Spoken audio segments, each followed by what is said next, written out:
Hey, good morning. It's Tuesday morning, August 24th. Again, thanks so much for being here. The thought for today comes from Psalm 46, and it's appropriate since I'm on the St. Johns River to be talking about Psalm 46 because it gives the promise that the river of life brings hope to us. That there is a river whose streams make glad the people, the city of God. And we are his people.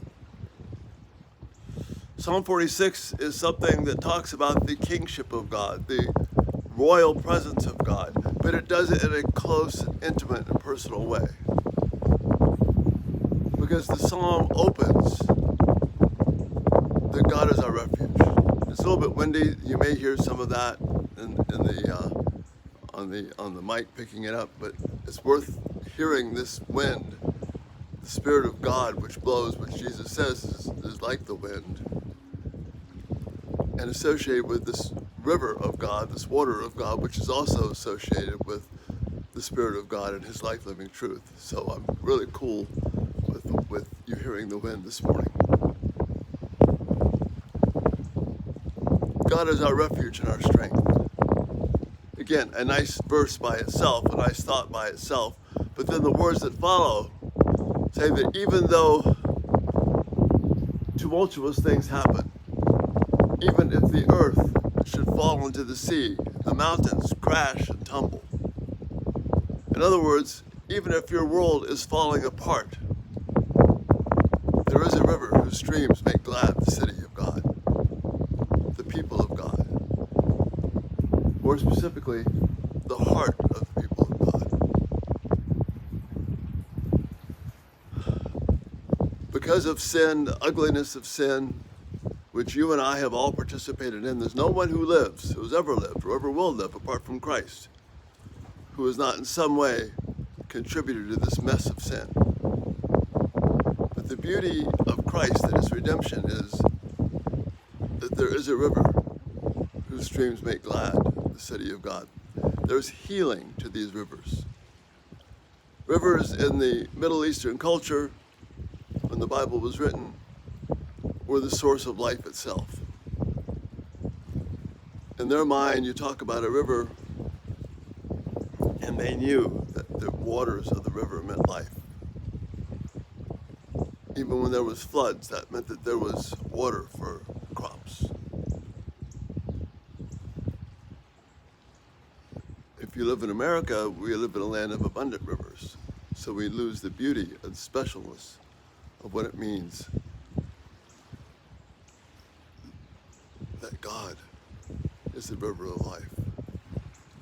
There is a river whose streams make glad the hearts of the people of God. That's what the psalm is telling us. This royal king that we serve is able to bring joy to our hearts, even when our world is crashing down upon us. When my wife Ruth was dying of cancer, this passage, she loved hearing this passage, Psalm 46, read to her.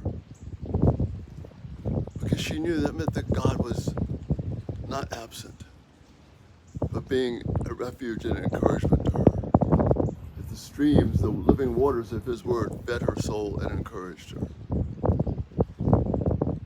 So as the psalm says, she didn't have to fear, because God is our refuge and our strength. It means that there is more than this life. It means that God will make right all the wrongness that happens in this life. And there's plenty of it, for sure. There's more than enough evil and wrongness to go around, except for the mercy and grace of God. And God is our refuge. He is our strength. He is our help. So take heart from that this day. The city of God. He makes good on his word. He brings hope to those who right now see that our world is crumbling down around us. And the answer is not to give in to fear, but to cling to God and his word. Because the river of God is our refuge, our hope. He can make us glad. And the God of Jacob is our refuge. our peace. He's our safe place. And that's the thought for this day. Look at Psalm 46. It's a place of great encouragement for me, and I'm sure for you. May the Lord bless you this day, and check out our website. Check out the news section on recommended reading. If you haven't subscribed, turn on post notifications. These videos will come to you. Again, thanks so much for being here. You have a great day, being refreshed by the streams of the river of God. Bye-bye.